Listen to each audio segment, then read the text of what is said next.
All right. Man. Welcome back to the Journey Podcast. I'm your host, Emery. This is episode, I want to say, 1, 2, 3, 4. I want to say it's 4. Oh, my goodness. Yeah, I don't know. I'm losing track already. Getting going, for sure. Yeah, I'm losing track already. I'm here with William. Is your last name pronounced Mondoon? Monden, like London. Monden. I've been saying, I think, Mondoon. Did you pause it for that? Did I pause it? No. I thought you did. No, I it was thought going dark, so I just moved Yeah, it. William, would you like No. to introduce yourself? Yeah, so I'm William Monden. It's Monden. pronounced like London, but it's not spelled the same, and so I get some interesting pronunciations. Yeah. I'm from Oklahoma, Oklahoma City, Oklahoma, in fact. And I'm up here in ABI as a first-year freshman. And I love the things of God. I love the Word of God, and I'm imperfect in all of it. We're all imperfect. Yeah, for sure. But I'm excited to be here, Yeah. and because I love this dissecting the Word. I love listening to other people do this. Yeah. I love doing it myself, and I'm excited for the discussion. Yeah. How's your freshman year been going though? It's been a journey. Yeah. Sorry. But it's been very insightful in a lot of ways. It's just breaking the mold of life and stepping away from everything I'm familiar with, family and my home state and everything. Yeah. But it's been an excellent time of growth and connecting with God and just going places I never expected. Yeah. So it's been good. It's been a blast. Lots of friendly one thing people. I love about I don't know how every other Bible college is, but for my experience, it's awesome to be in a new you leave your family kind of behind, kind of like Abraham. Right. You leave your family behind and you're in this new place, and it kind of breaks you. In a good way. It breaks you, and it kind of shapes who you are, and it kind of gives you a new identity, and you kind of figure out your own identity, who you want to be, not just for yourself, but also through Christ. And it's really cool. Right. I definitely who I was freshman year to who I am now as a senior is two completely different people, and it's very unrecognizable. Well, it takes away a lot of things that we include in our identity. Yeah. And it strips those away. Yeah. And so we kind of get a chance to find out what our real identity is, and if you do it properly, that should leave your identity as a child of God, and absolutely room for you to grow into that in places that you hadn't before. So, I agree. Awesome. That, and you're learning life adult skills, which aren't always fun, but they're helpful. Fun. No, life isn't always fun, but what does it say? In everything give thanks and rejoice, and again I say rejoice. Absolutely. God's good through it all. Yeah. Well, today we have a really exciting topic. William told me about this topic he wanted to talk about, and I got really excited. Do you want to tell us the topic? Yeah, so it's something God's been dealing with me about for a couple weeks now, and man, I just keep hearing people talk about it. Yeah. and I heard about you were preaching, and you really hit on this a number of times during your sermon, and I was like, okay, this is what we probably got to talk about. Yeah. And so we're going to be talking about perception versus reality. Mm-hmm.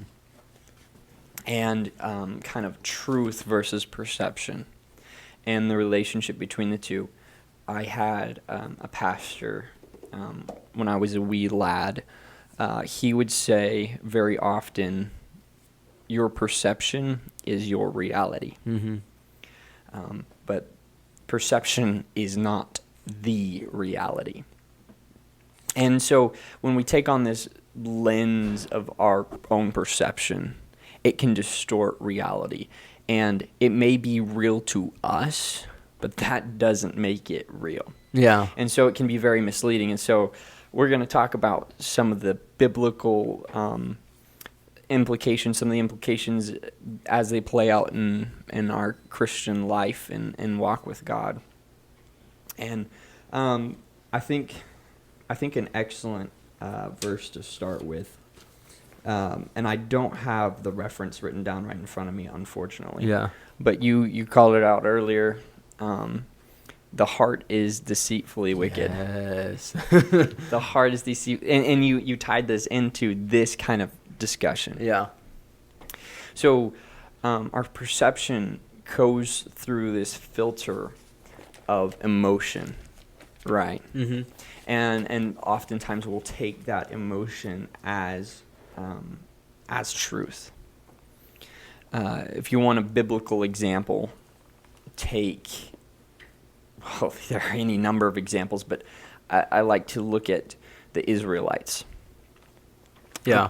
So they go through this time in the wilderness, right? Yeah. God has miraculously delivered them. God has miraculously provided for them, led them, covered them, kept them, gave them victory after victory, and brought them through the wilderness and all this, and they come up to the Jordan. Mm-hmm. And they come to the promised land, and what's the report from the spies? It's a resounding from 10 of 12, we are as grasshoppers in our own eyes, and the land is full of giants. Yeah. What about that perception is in any way correct? You could say that, yes, on their own, maybe. You could make an argument for that. But the reality of the situation is God has miraculously provided. He has miraculously delivered. He's delivered their enemies into their hands. They didn't even have to fight their captors. Yeah. God washed them away in the Red Sea. A sea, mind you, he parted in two so that they could cross. The reality is God's on their side, and God is way bigger than these giants. Yeah. And so the reality is, no matter how small they may be in their own eyes, God is still bigger than their enemies. Mm-hmm. But they get this perception from going through the wilderness and going through hardship that is saying, we're not big enough. Yeah. And there's this fear. Hardship can often breed in us that feeling of inadequacy. Mm-hmm. I'm not strong enough to change the circumstances I'm in. I feel these things. I don't feel like I'm strong enough to get through. And fact of the matter is, oftentimes we're not. We don't often have what it takes of ourselves to get through. And it's about learning to lean on him. But clearly, they weren't getting that message. No. Oh, my. So... the discussion, it goes far beyond just a scenario such as this. But let me take it back a little bit to us. Yeah. Bring it more personal note. How many times have we doubted God? Oh yeah, that's the question. Because too many. Too many times is best an answer I think can be given there. All the time. Yeah. It feels like just the children of Israel. Yeah. Oh my goodness. God does this miraculous thing. What do? They start complaining, oh, we're going to die. You brought us here, Moses, to die. Our children are going to die. Our livestock are going to die. God has to do something. What happens? God does something. Yeah. God provides food. God provides water. God provides water again. And what do? Oh, Moses, you've taken us out here to die. We're going to die. Our children are going to die. Our livestock are going to die. But we do the same exact thing. They're such complainers. Oh, my goodness. But it's such a mirror. Yeah. It's such a mirror. Because I'll look at that and I'll go like, oh my goodness, these guys, get a load of these chumps over here. They don't get it, do they? Yeah. God's bigger. And then what do? I turn around and, oh my goodness, how am I ever going to handle this situation? I don't have enough energy to make it through this week and all these responsibilities. I don't have the eloquence to adequately pontificate the gospel in such a manner so as to convince people to follow God. I don't have, and it's like, I'm sure God's sitting up there, like, face, like, what is this guy doing? Yeah. Doesn't he know I've taken care of him before? It's not by might, it's not by power, but by my spirit. It's like, Mm-hmm. So it's just this cycle of perception where we feel as though my testimony before is not sufficient. Yeah. We feel alone. We feel like we're in an inescapable situation, an unwinnable battle. Yeah. That's so crazy too, cause like, right, God will do so much for us, and we'll like see these like miracles. We'll see Him do the impossible in our lives, and then like there'll be that moment we have that faith boost. You could say that NAYC high, right? And then it's like we go right back to doubting. And it's like, well, what happened? Like, where did that go? What happened to the faith? Well, and so that's where I really want to tap into. Yeah, is right there. You said it. That emotional high. Yeah. You have those emotional moments where you feel faith. You feel it. You feel strong. Here's a question. Are we supposed to have a basis of emotion? Or are we supposed to have something a little stronger than that? If our basis is emotion, we're gonna be on a roller coaster. Yeah. Constantly. Emotion is not a firm foundation. No, oh my, because it's always changing. Exactly. And there are some people that are more emotional than others, and then there's some people that have like no emotion at all. Right. The basis of emotion is the Elijah on the mountain calls down fire, then is running in fear of his life, like, Lord, kill me because Jezebel's gonna do it if you don't. Bro, God just sent fire from heaven. Every time I hear that story and read that, I'm like, bro, like I feel that same way. Like, dude, you just like proved, and you're like running away. Right, and so what's happening there is that's not a logical lens. Yeah. In any, really by any metric, that's you just saw that God is got it all in control. Yeah. He's right there, and He can take care of you, and protect you, but that's an emotional lens. Yeah. And so that's where you get these highs, NAYC or whatever, and then days later you can be in the pit of despair. Yeah. It doesn't have to be that way. It shouldn't be that way. Yeah. But when you feel like,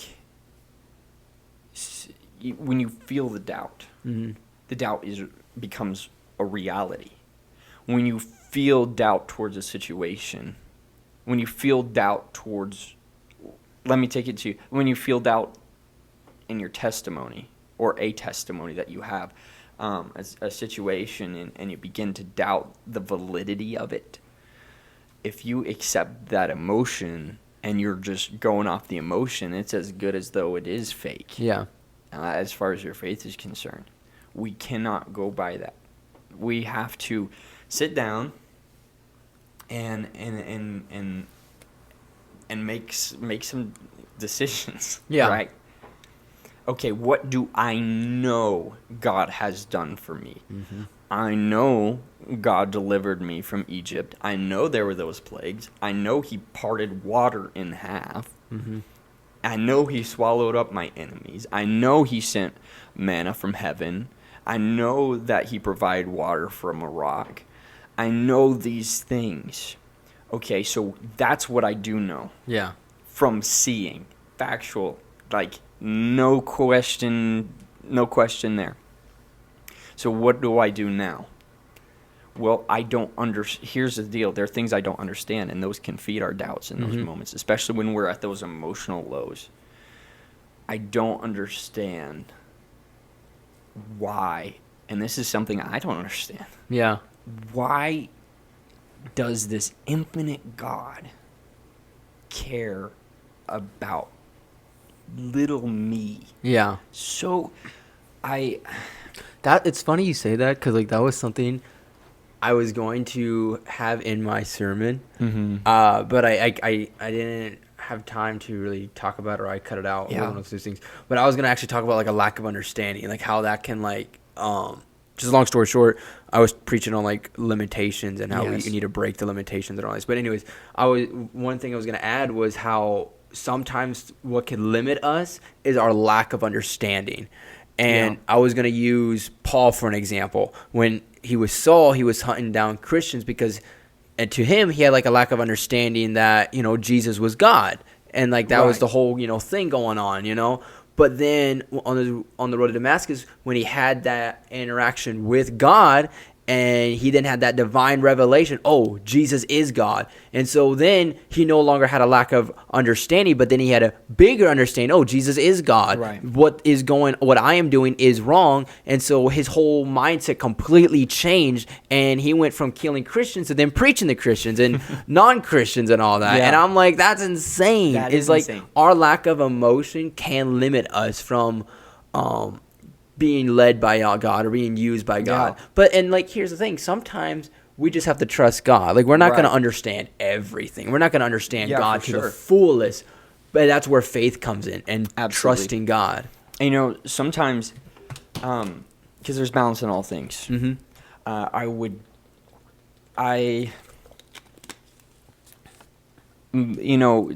a lot of people who say, who are very anti-emotion when it comes to the things of God. And I'm over here talking about, the difficulties emotion can have on us. But emotion is, a relationship with God. It's an emotional thing. It is. That is absolutely part of it. But so is the intellectual part of it. The understanding part of it. Yeah. You can't have one without the other. If it's all just emotion, like we talked about, that's not that's not a firm basis. Yeah. That goes to and fro. But an intellectual understanding without emotion, well, that's going to be very analytical. Yeah. That's going to be very, I know me personally, when I start really diving into like theology, a lot of times I have to be careful. I have to watch myself, because I can get this very detached mindset about it. Yeah. And that's not what it's supposed to be. It's supposed to be me understanding my creator. Yeah. My father, my friend, my master. But it's a relationship, right? But also, just like in a marriage, you can't go by how you feel. Yeah. It's not just about emotion. The emotion is great. That's totally part of it. That's good. That helps build the depth and everything. But if you just treat them how you feel. Yeah, I've always used that, like when I'm doing Bible studies or like talk to people about God, I've always used that analogy of like, when it comes to a relationship with God, it's not just about how you feel. Because if you're just pursuing Him because you want to feel that emotion part of it, you just want to feel that feeling of God's presence at all times, like eventually there's going to be that point. Okay, as I was saying, I'll have to edit it off, but the thing just died, so the audio might be a little weird. But anyways, I was saying, so like the thing with like relationships, you when you love someone, you truly love someone, you don't really love them because of the butterflies. You love them for who they are, and you care for them for who they are and what they have done for you. And that's the same with God. We can't just pursue God because he makes us feel good. That's good, and that's part of it. He does make us feel good. He does bring us peace. He does bring us joy and all of that. But when we get to that deeper place with God where you can't feel that presence, that's not God saying he doesn't love you or doesn't disown you or anything. I think to me that's God kind of testing us and being like, okay, you're going to go through this season of where you don't feel anything. I want to see where your heart is. Are you going to keep pursuing me, or are you going to take a step back because you don't feel anything? And I feel like oftentimes that's where people they face resistance, or they kind of stop going towards the direction God has taken them. Because it's like, oh, I don't feel God anymore. He must not love me, or I must be doing something wrong. No, that's not it. You have to keep pushing forward even when you don't feel anything at all. Because that's what it's all about. It's about a relationship. If you truly love God, you will still pursue him even though you don't feel him, because he's close to you even if you don't feel him. Right. And see, that's exactly where we come into this whole thing of you don't feel him, so you don't perceive that he's there. Yeah. But that's where you have to take your perception and your emotion out of the equation for a second and say, okay, let me look back. All right, he was with me there. Mm-hmm. He was with me there. He did this and he did that. That means I'm going to have to, I know he's there. All right, so now let me take a look. What does his word have to say? Yeah. And now I have to take that step of faith. Okay, his word says he will never leave me nor forsake me. His word says if I make my bed in hell, he's going to be there with me. Yea, though I walk through the valley of the shadow of death, I will fear no evil, for thou art with me. That's where you have to submit your emotion and your intellect and say, you know, this is, I know God's there. I know he's real. And so now I'm just going to trust. Yeah. I'm going to submit what I do not understand, i.e. how he can love me, or how he could be with me, or why, these questions that I may not understand. I take what I do know. I know that he saved me. Yeah. I know he filled me with his spirit. I know he spoke to me here. I know he provided for me there. And I know, and that's where you got to cling to your testimony. And with Proverbs, and that's Proverbs 3:5-6. Trust in the Lord with all thine heart, and lean not on thine understanding. Exactly. And that's one thing I feel like in all your ways.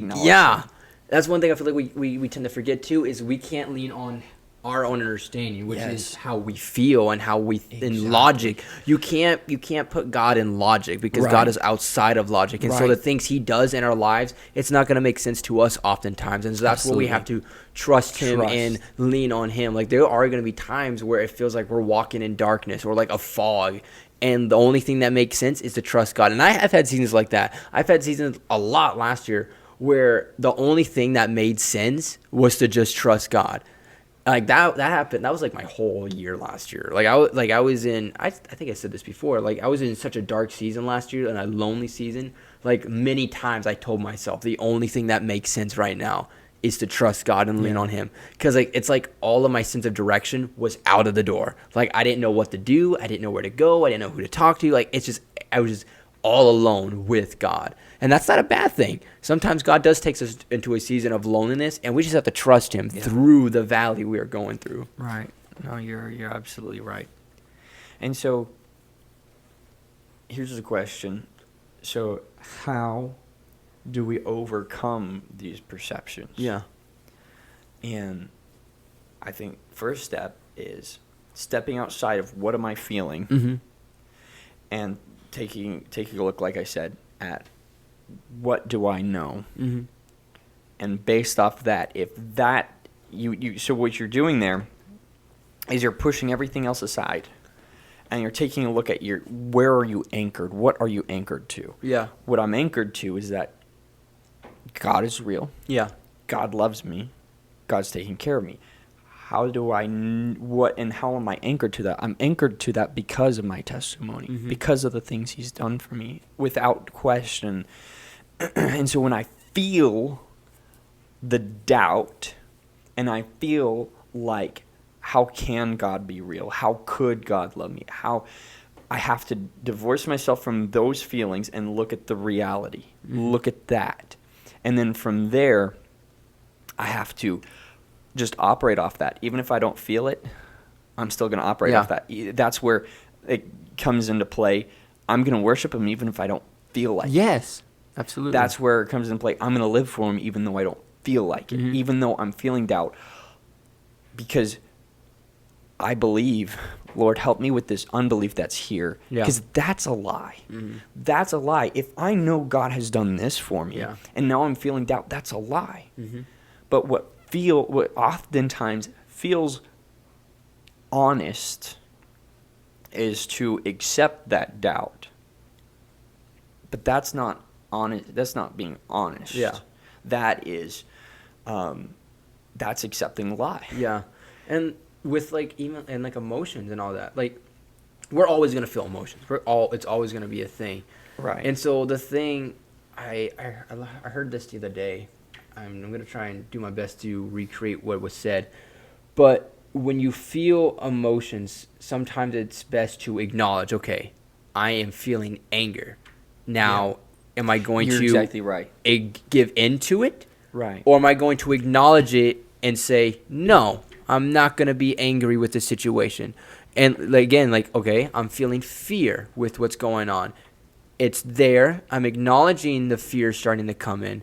Now, what am I going to do with this knowledge of the fear? Am I going to give into the fear?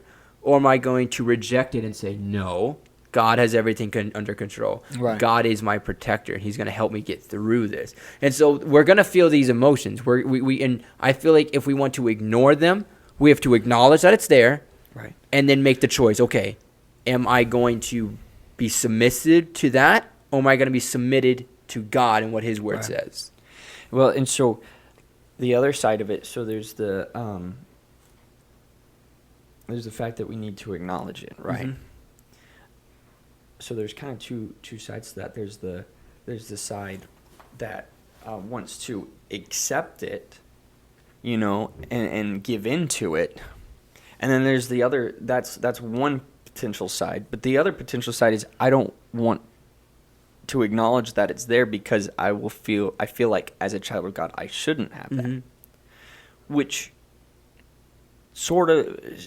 There's an element of truth to that in that, God is bigger than these things, but it's not wrong to have those things. But what we need to do is we need to acknowledge it.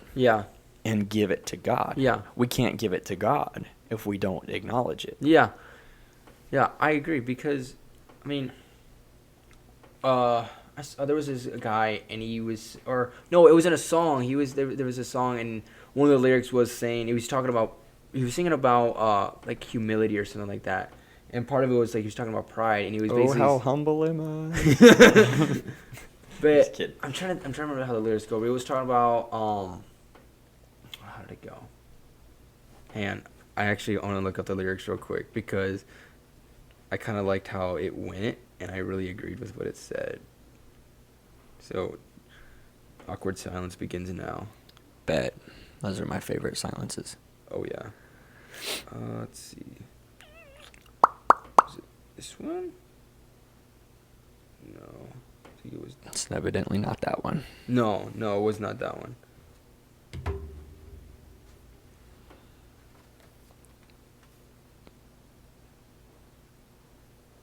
It was something like, I just remember it was being, oftentimes with pride, when we say we don't have it, that's when we do have it, basically. No, yeah. And so we're always gonna have these emotions, pride. That's, I think every day we're gonna have a little bit of pride in us, because as humans, we want to be nice. We want to kind of be that, look at me, I'm gonna, right. We have to be careful with pride.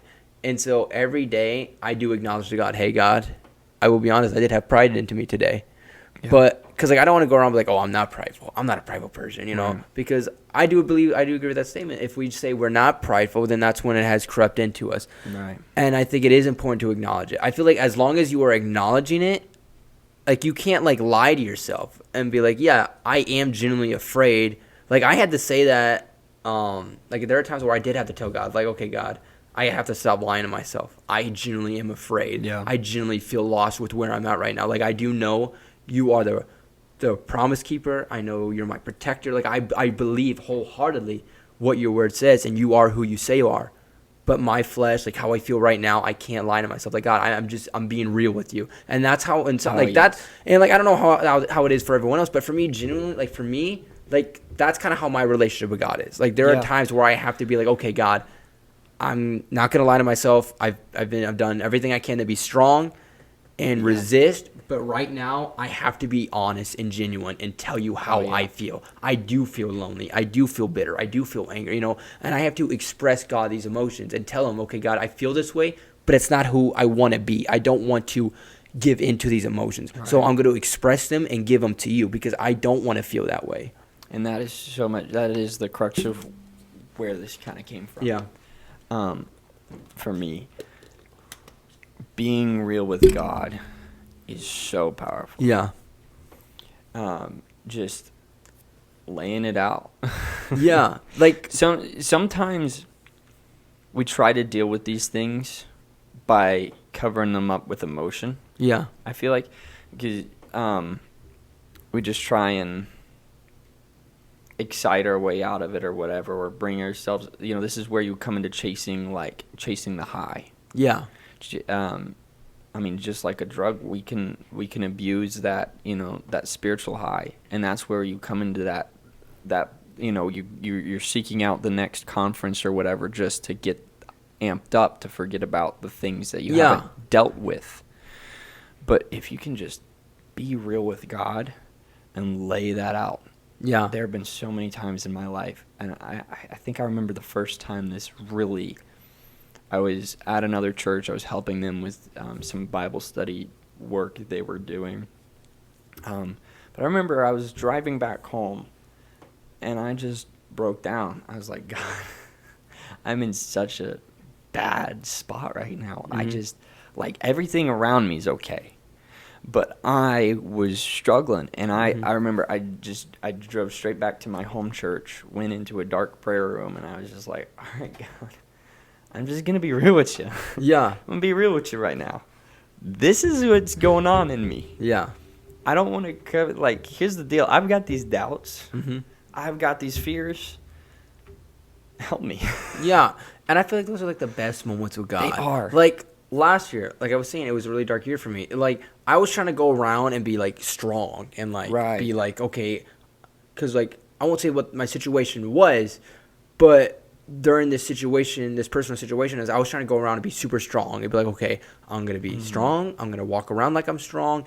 I'm going to have a smile on my face. I don't want, like, I was trying to, like, let everyone else know I'm okay. Like, I'm strong. And there was only a few people that knew about the situation. But I was kind of lying to like, I would acknowledge that it was there, but I wasn't being real, if that makes sense. And no, for sure. It got to a point where I had just completely broke, and I just snapped on myself. And I was like, I was alone in my I think it was my dorm room, and I was like, God, I can't do this anymore. Like, I have to be real with you.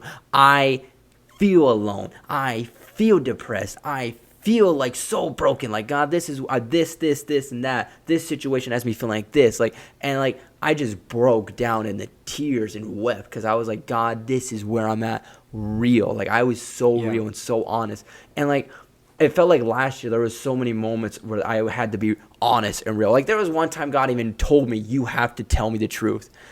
And that was, I think, the hardest night, because it started like I was at work, and I remember God told me, he was like, okay, you need to tell me everything. You need to tell me how you really feel about this thing going on. And I'm like, I was like, God, I have to be vulnerable if I do that. And he's like, exactly.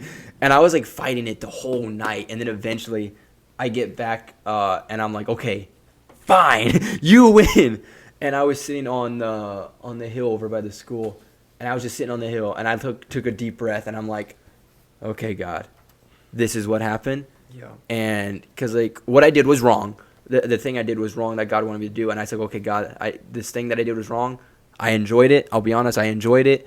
It pleased me. It made me feel good. etc., etc., etc. And I just had to be really genuine and honest with God. And I told God, yes, in the moment, and what I did, I enjoyed it. But looking back on it now, I regret it completely. Yeah. And it breaks my heart that I did something like that. And I could not, I just wept. I could not help but cry because it just, I was able to, I acknowledged what I did was wrong, but at the same time, I was giving it to God. I was expressing it to God because he wanted me to be real. And so I was like, okay, if you want me to be real, then I'll be real. And part of being real and genuine with God also takes vulnerability and surrender, which is really hard because as humans, we don't like to be vulnerable. We want to be strong. We want to be, look good. And so to be vulnerable and to surrender, that takes so much inner strength. Yeah. No, you're absolutely right. And it's when we break that's us breaking it open, right? Yeah. By acknowledging the fact that that's there, because most of the time, these things, they're true in that we're feeling them, but they aren't true. And so when it's like us breaking the lie open when we acknowledge it. This is how I feel, this is what I'm struggling with. Yeah. But when we do that, it opens the door for the bigger truth to come in the door. Yeah. And the bigger truth is that God is with us, God is for us, and his presence, there's fullness of joy and pleasures forevermore. He has not given us the spirit of fear, but of power, love, and a sound mind. And when we acknowledge these things, we are opening the door for God to replace those things that are against us and that we're dealing with. And if you want an example of where of this played out in Scripture, God wanting that realness. Who was it? There was the man in the... I cannot remember off the top of my head who it was. I want to say it was Jairus, but I don't think it was Jairus. It was somebody who went to Jesus, requesting a miracle, and I think it was at least a similar circumstance to Jairus, if it was not him. But Jesus asked him, "Do you believe?" And he said, "Lord, I believe, but help me with my unbelief," because that's there. Yeah. And the fact of the matter is, both can exist at the same time. Yeah. And the best thing we can do is acknowledge that it's there and that we need help with it. It may not be truth, but the truth is, it is there in your heart, and it needs dealt with. Acknowledge, let me read this, and this is kind of gonna recap a little bit of what we've talked about a little bit. So, feeling does not equal truth. Doubt does not nullify fact. Accepting doubt feels or can feel like honesty. But no, acknowledging it is honesty. The case of, Lord, I believe, but help me with my unbelief. God is so good to us. He is. And he's there, but so often we can forget it. So often we allow the darkness to blind us to the fact that he is standing right there. Yeah, and like 1 John 3:20 says, "For if our heart condemn us, God is greater than our heart and knoweth all things." So like with like the darkness in the heart, like that's kind of where I think it's condemnation. Like we'll do something and then our heart will come against us, like, oh, you're never going to be used by God again, or like, oh, you can't do this thing, you can't be used by God, etc., etc. And so our heart tries to condemn us, but like God is greater than our heart. And like going off like what you said in the beginning, like our heart is deceitful. And like that's like that was one thing I was kind of talking about in chapel today was, you know, our heart or our flesh is going to try and prevent us from pursuing the things of God and pursuing the call God has on our lives. And it's going to try and trick us. It's going to try and manipulate us and you know, tell us, you know, you can't be used by God, or your lost family member, they're going to always be lost. You can't save them. Or your work environment, it's always going to be a dark place. You can't save that lost soul. You can't be used in that Bible study. It's going to do everything. Our flesh, our heart is so wicked. It's going to do everything in its power to stop us and subdue our spirit, because the spirit and our flesh specifically, spirit and our flesh, they war against each other. Right. And so the best way to, you know, subdue those bad emotions in our flesh, I mean, the obvious one is to fast, you know, and to weaken our flesh so there's room for God's Spirit to come into us. But it's also to crucify the flesh daily and go to God and be like, God, I surrender my flesh and I give my flesh to you because I don't want to be led by my flesh. And we also don't want to be led by our carnal emotions either. That was a prayer I used to pray a lot, was, God, help me not to be led by my carnal emotions, because my carnal emotions are no good, because they're going to lead me astray. They're going to make me think ways and think in a way I should not be thinking. Mm-hmm. Well, and let me go ahead and tack on another weapon we have. Yeah. And I was going to talk about this earlier, but I don't remember. I must have got sidetracked. But I think this one thing could have turned the outcome of the Israelites around and having to wander another 40 years before entering the Promised Land. If they had kept alive the testimony of what God had done for them. If, you know, when they cross over the Red Sea, there's the singing and the shouting and the timbrel and the dance and all that business. They are praising God. They are worshiping Him for what He's done. If they had kept that alive and maintained that, instead of complaining about their circumstances, turning to praise, if they had that attitude, that disposition, that inclination, when they came to the Jordan, you know, I bet you their faith would have been a whole lot higher.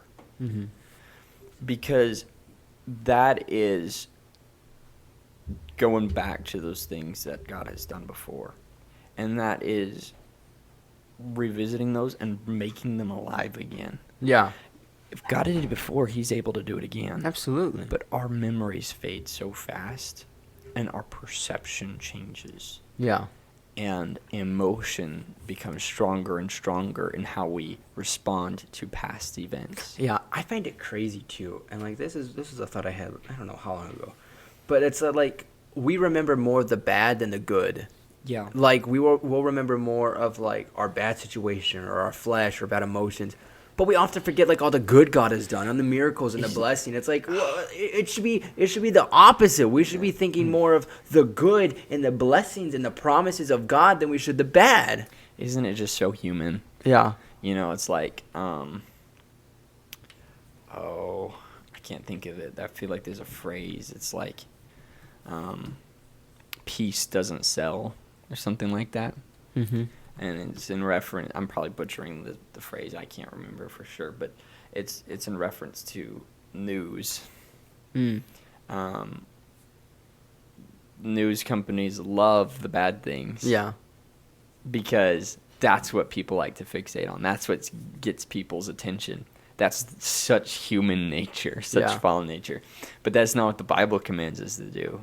The Bible does not command us to fixate on the bad things. It says, in everything give thanks, rejoice, and again I say rejoice. It says, think on these things, whatsoever things are lovely, pure, just, good report, praiseworthy, any virtue. Like, those are the things we got to think about. And I know I left out stuff and whatever. That was not an exact quote. That was off the top of the head. But that is what we're commanded to talk about. That's what we're commanded to think about. And that's so contrary to the flesh. Yeah. Just like everything else. That's something, the mind is something, it's a place that we have to be godly in, and more than just rejecting, wicked thoughts. Yeah. There's more to it. Yeah. We're commanded to worship him in spirit and in truth. We are commanded to love him with all our heart, all our mind, all our soul, and all our strength. I don't want to just worship him in my, in a dance and a praise, which absolutely, that is incredible. I love that, and I'm all for it. But I don't want to just do that on the outside, or I don't want, my point is, I don't want to just worship him in any one area. I want to do what he wants from me. Yeah, I want to give him everything. Yeah. And he wants it all. So I want to give it all. But I feel like sometimes we in our current, and this is just my observation and feeling, and I could be completely wrong, but in our current apostolic culture, the mind gets overlooked a lot in this regard. And but it's biblical. Yeah. It is biblical. The mind is a very powerful thing. Yeah. It's something we have to be very careful. It's a study I've been doing, like a personal study, like on the mind and like how it's tied to the Bible and biblical, like spiritual. Like it's been a big study. It's been I gotta get back into it. But like one thing about the mind is like it will trick us. Like depending on what we feed it. Like we have to be careful what we're feeding our mind and our thoughts, because if we're not careful, it'll build up strongholds. And a stronghold in the Bible is a false argument, ideologies that oppose the knowledge of God and hinder spiritual growth. And even like in 2 Corinthians 10:4-5, it says, "For the weapons of our warfare are not carnal, but mighty through God to the pulling down of strongholds, casting down imaginations and every high thing that exalts itself against the knowledge of God, and bringing into captivity every thought to the obedience of Christ." Yep, and I got that. We have to be so careful what we're feeding ourselves, Yes, because, sir. like I said, if we're not careful, strongholds will be built in our mind. I heard a preacher say, when it comes to like imaginations and thoughts that come in our mind, we have to rebuke those bad imaginations, thoughts that come in, because if we don't, it's basically the way he used the ideology.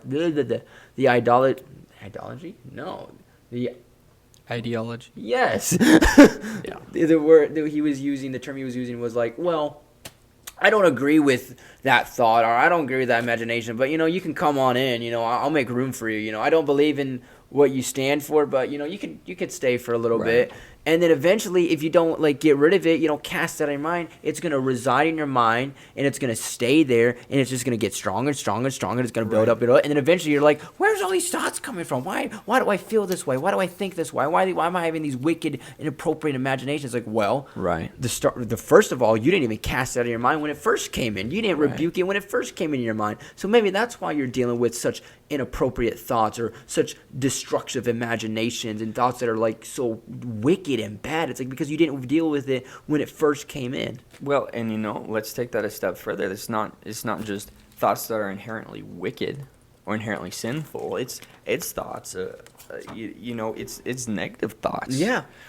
And here's the deal. I love the analogy of fruit in the Bible. It's so cool because it's just it's so great.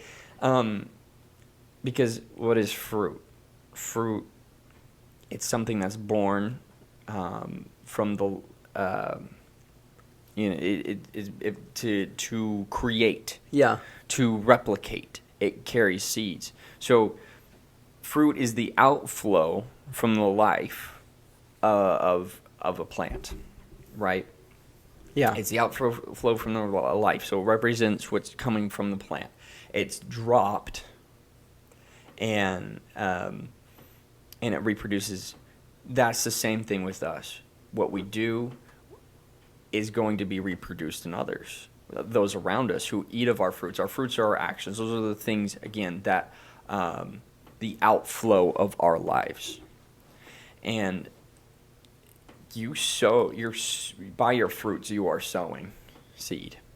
And it's going to reproduce after its kind. Yeah. So if you're sowing, if you're sowing doubt you're gonna reap doubt. Yeah.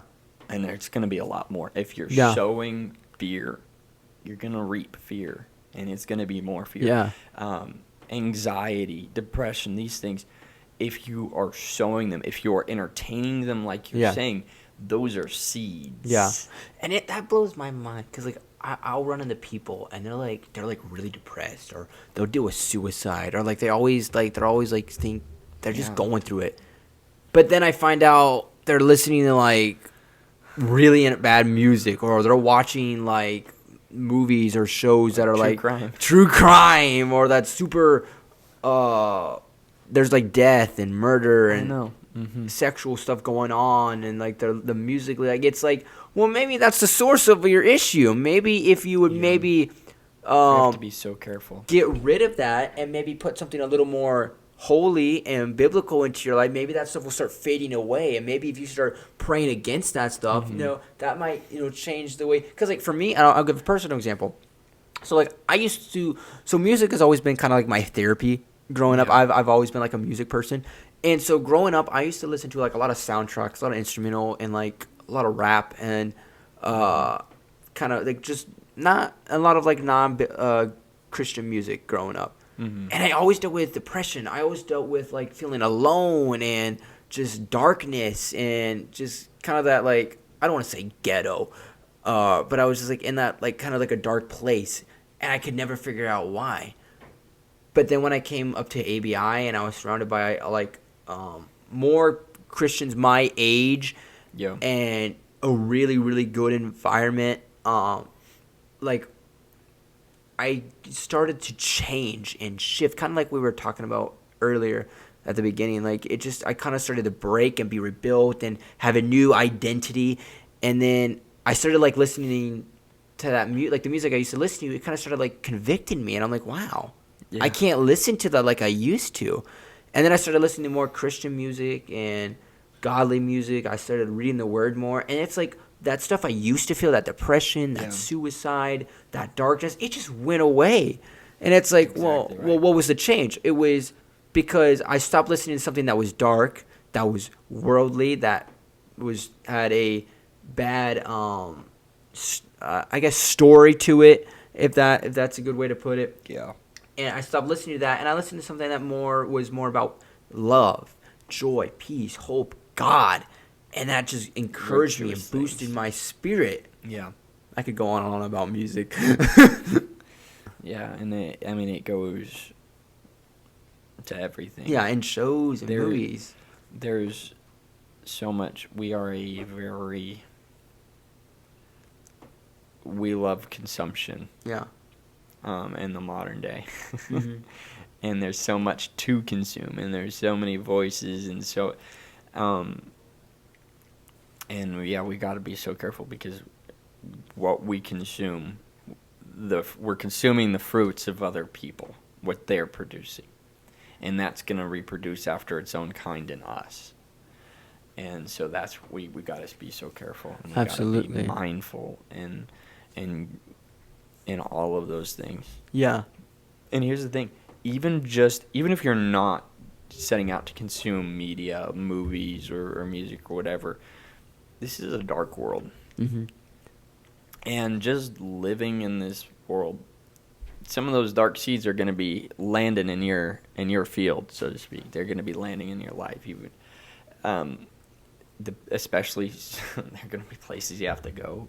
There's a school that I was at, and I had a bunch of ex-military guys in Navy, and boy howdy, it was there were lots of dark seeds being cast in my field, and so during I had to fight that. I had to fight that by sowing more abundantly good seed. Yeah.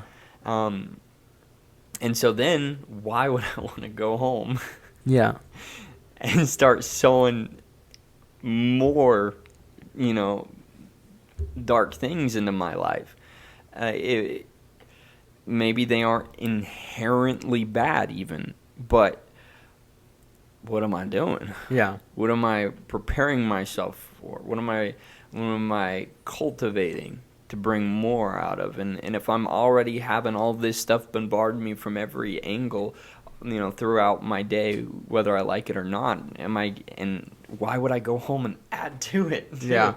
I feel like it's like one thing I feel like I hear a lot is like, oh, it's just one song, or like, oh, it's just a movie, it's like a historical movie or like show, or it's fine, it's nothing like, it's not sin, it's not like, completely bad. It's like, okay, well, to me, I'm like, well, you're watching it, you may be watching it for fun or education, you might not think it's bad, but like, what's it doing to your heart? Like what's it doing to you that you can't see with your physical eyes, or even like to you? Like, right. We have to be careful whether you feel a shift or not. It's going to creep in and eventually take.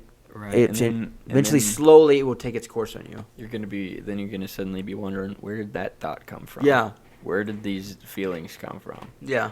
Where did these voices come from? But no, you're onto something there.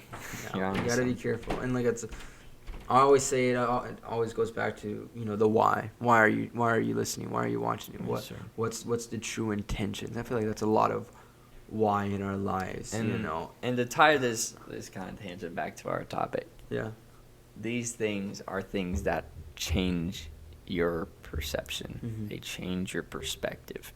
It may be slow, like a frog boiling and being boiled slowly. Yeah, you don't notice what's going on, but sometimes you don't realize you're getting dull. Yeah, because it's a slow dull. You start getting numb. You use a knife. Yeah, you don't immediately. It doesn't one day switch from being dull to or sharp to being dull. Yeah, it's a gradual process. Yeah. And you may not even notice it for quite some time until it's really dull and you're trying to cut something and you're like, wait a minute. Now that I think about it, I remember a day when it didn't take this much effort to cut this here, cut this here piece of paper. Yeah, and like, with like emotions too, kind of going back to like music and movies and stuff like that, or just like life, usually we entertain our flesh. Yeah. To up our emotion, because we may be feeling down. It's like, you're right. What makes me feel better? Oh, smoking this music. Take a hit of show. Take a hit of this stuff makes me feel better. It doesn't make me feel depressed. Take a hit of scrolling. Yeah, Instagram. I'm gonna go on Instagram or whatever. Okay, yeah, it may take it away, but for how long? Yeah, it's only a temporary boost of feeling good. No, it is. Where when it comes to the things of God, that stuff is that's everlasting. That's eternal. You can do that. You can get in the presence of God every day if you are genuine and you have a hunger for it. Not just that, but our reward when God comes back is everlasting peace. It's eternal peace. It's eternal joy and hope. And there's no truth to those things. Yeah. Here's the thing, you satisfy your momentary needs with those. Yeah. Thing is, there's no truth, there's no substance, there's no foundation to those. They only go so far. Yeah. And that far is not very far. Yeah. It's very shallow. But whereas if you learn to and those will grossly fail you. Yeah.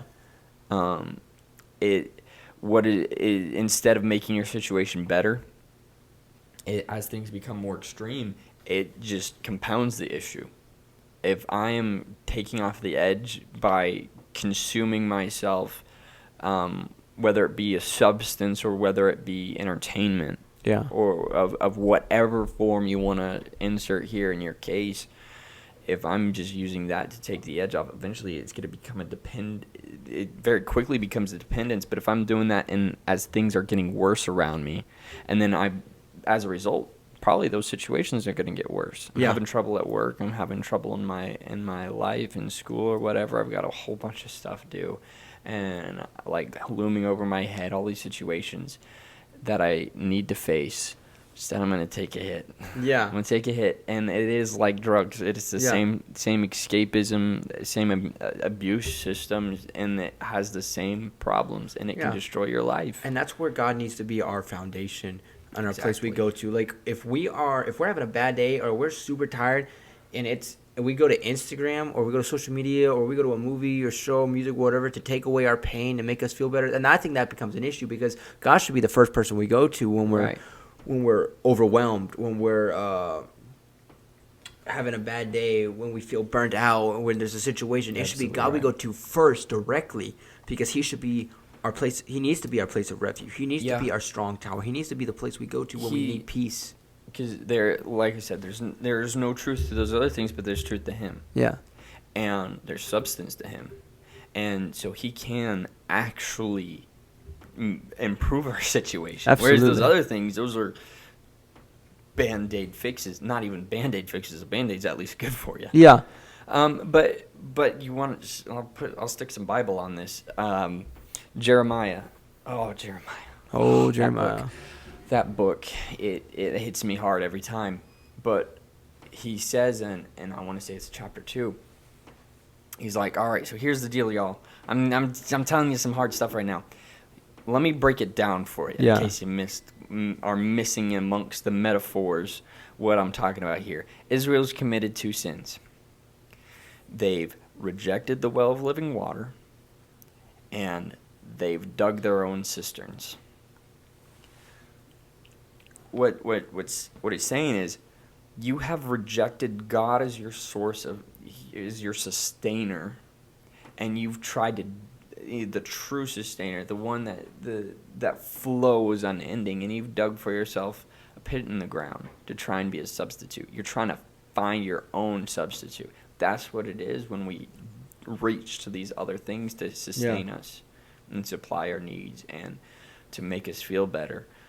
And we're going to be thirsty again. Yeah. And those cisterns are going to run dry. Those cisterns, they're full of poisonous water.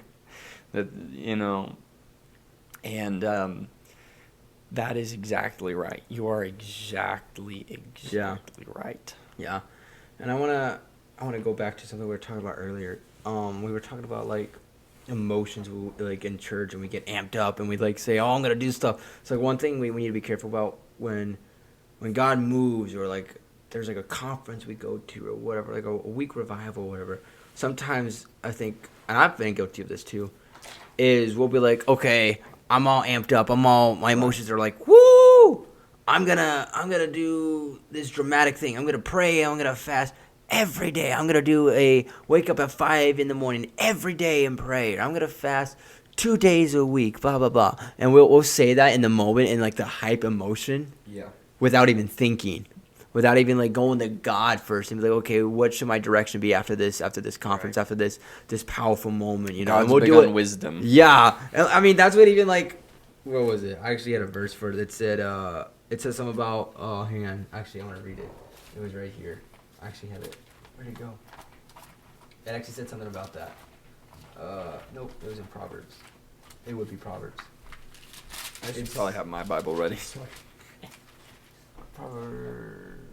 So I could actually be reading these verses instead of butchering them. So it was Proverbs 28:26, and it said, He that trusteth in his own heart is a fool, but whoso walketh wisely, he shall be delivered. But we need to be careful when we get into that high emotional place.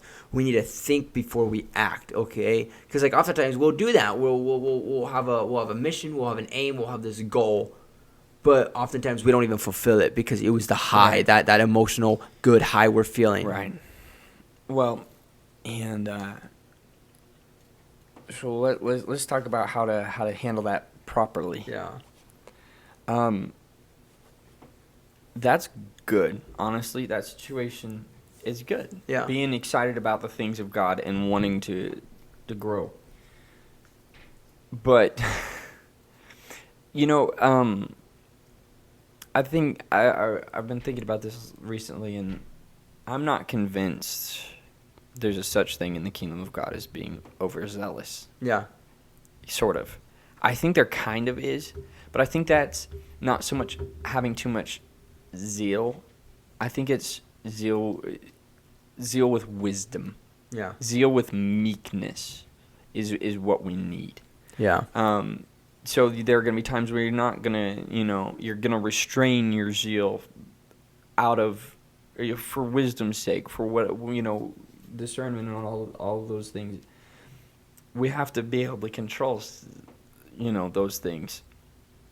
In those situations, we got to have wisdom. Okay, here's the deal. I know I'm not going to keep feeling like this forever. Yeah. Let me set an anchor in the ground right here. I am going to make a decision of something I can do realistically, and I'm going to work there. I may stumble a little bit, but I'm going to make sure this is God is gracious. Yeah. He wants to help us through this. I heard Victor Jackson talk one time about this, and he was talking about growing by grace. And, it may start out, you pray 5 minutes a day because that's all you're able to do where you're at. You struggle so badly with it. And I know people who are like this. Yeah. And I've been there at different points in my life where I was doing good to just kneel down. Yeah. It doesn't have to be kneeling, but you get my point. Just to put myself in a posture of prayer, to get ready to pray. And 5 minutes seemed virtually unattainable just because of how I was. But if you can just get yourself to that point, okay, I'm going to pray. I'm just going to kneel down and pray every day. And I'm going to do that. Maybe it's really quick, but I'm going to make that space, that time. I'm going to go do it. And then, okay, I'm going to do 5 minutes for sure, 5 minutes every day. And then God can give you a little more grace. And then after a couple of weeks of proving yourself faithful, God will give you the grace to go 10 minutes. And you start moving on. And honestly, the amount of time isn't as big a deal as this quality. Am I really getting some good time? There have been times I've prayed for an hour or more, and it has not been quality. It has been, I keep catching myself and my mind wandering and repeating things, and I'm like, But then there have been times where I've only had 5 minutes. I got to run. I woke up late, whatever it may have been, and I get down for 5 minutes, and it is some of the richest prayer, and it keeps me through the whole day, and my heart is enriched.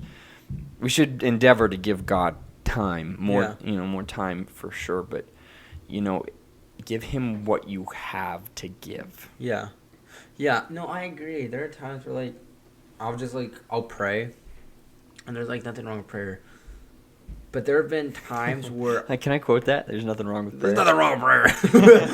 Add it to the quote book. There are times where I'm praying... Divine revelation. That just came out of nowhere. I don't know what that was. I think that was revelation, That was just divine revelation. There were... Oh my gosh. There have been times where it wasn't necessarily prayer. It was just me talking to God. And I just had to just tell Him what was on my mind. It wasn't necessarily a prayer. It was just a conversation. The being real with God. It was the being real. And it was, I had a better experience with God doing that than I did praying 5 minutes ago or whatever. And there are times where God knows me He knows all of us so well. There are times where God knows I need to talk to Him like that. Yes. And He'll be for sure. My thing is I love going on prayer walks. And so there are times where God's okay, let's go. We need to go on a walk. And I'm yeah, you're right. And so we'll go on a prayer walk, and it's just me talking to God and being real. And it's just me talking. And I find more understanding and direction from doing that than I did through prayer. And that's just me talking to God, not even listening, And I feel oftentimes we do that is we'll pray and we won't even wait for God to talk to us or listen. And sometimes God he's okay, you just need to talk to me. Right. I get you're praying and I love that and all. But I need to hear your genuine voice. Yeah, and sometimes I sometimes, because here's the thing, that kind of prayer, I'm trying to think of a good way of putting it, but that formal-ish, it's not necessarily formal, but versus the just really being raw and real, just having a chat with God. Yeah. There's a place for both. Yeah, there really is. I don't want to, and being in talking about this whole, a lot more just being real. I want to take a look at those profound prayers, those deep prayers, those places, groanings or yellings or whatever, there is absolutely 112% place for that and purpose, reason for those things. I get loud in my prayer a lot. Yeah. Not because God can't hear me when I'm quiet, but sometimes it's for my own sake. Yeah. Maybe it's I need to get past my flesh. Maybe it's I need to build faith in myself. Maybe sometimes it's for other people's benefit even. But there is absolutely purpose and reason behind those things. Yeah. Many multitudinous reasons and purposes. So we don't want to understate that by any means, but there is so definitely place for just being real with God. Yeah, I'd say I'm the same way. There are times where I could pray quietly, but most of the time, I get really passionate because I'm very passionate with a relationship with God. I'll pray and sometimes I can go from being quiet to being really loud, depending on how passionate I am about what I'm praying for, just how God's moving, and it's just sometimes I just get loud because not again like how you said, not that God can't hear me. Right. It's just I'm getting passionate and I'm trying to get to God and I'm pursuing Him. Sometimes and it's kind of almost like a cry for help almost because when someone's in need or they're hurting, they're not help me. Help me. Yeah. No, they're yelling, help me. I need help. I need someone, please. That's kind of how I even see it. Is it's not that I'm trying to be loud for attention or God can't. I mean, it's God, I'm passionate about what I'm talking about, and I'm trying to show Him this is me being passionate. This is me being genuine about what I'm praying about or the person I'm praying for, the need that's going on. One other thing is sometimes it really helps you crucify your flesh. Yes. Sometimes I'm man, this is not. This prayer ain't happening right now. This is rough. I'm so in my carnality. Yeah. I'm going to get way outside. I'm going to push past that. Yes. And that can be sometimes yelling. I heard one time, and I loved it because I was that is so real.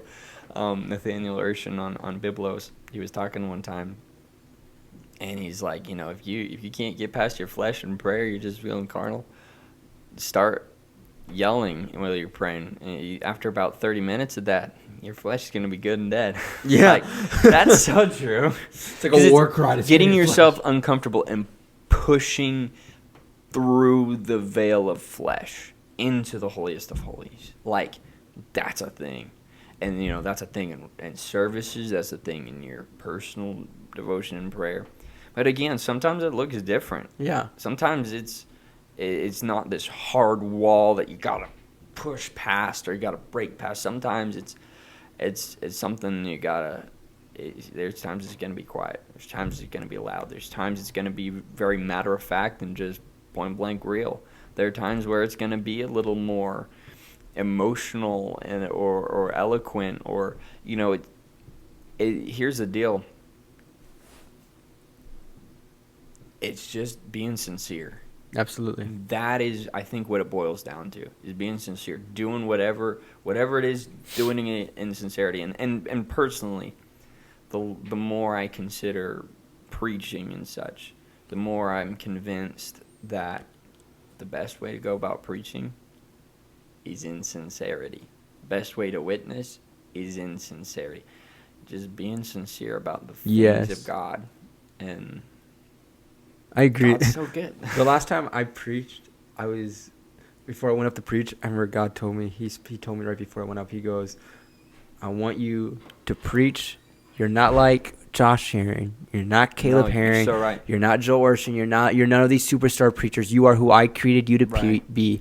And I want you to go preach this word with passion and heart and who I have created you to be. Exactly. You have passion for what you're about to preach about, and that's where I want you to go preach. Not like these superstar preachers, but who I've created you to be. Mm-hmm. And I'm whoa, okay, I will. And I did, and it went really well. All glory to goes to God. But right. We need to have that genuineness inside of us. And so me thinking this way, this last time you preached is he did it. Yeah. He hit the mark. That was sincerity right there. He was all glory to God. And absolutely. Yeah. And I think, because here's the thing. If we're aligned to God, if we got our hearts, our minds, everything aligned,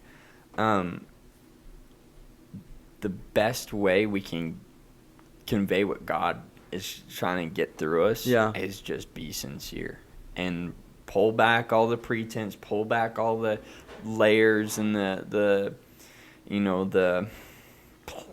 that's not the right word. I was going to say platitudes, but there are lots of things. Yeah. Platitudes, I guess, could fit in there also, but just all that junk that gets in the way. I feel like there's a word swimming in my head that I'm trying to get a hold of, but and it's not about style. It's not about the perfect exactitude or whatever or image you're putting forward. Just being real and being sincere and Absolutely pouring out what God has poured into you. God is so good. Amen. And it's so powerful. Well, I think is there anything else you have to add to this?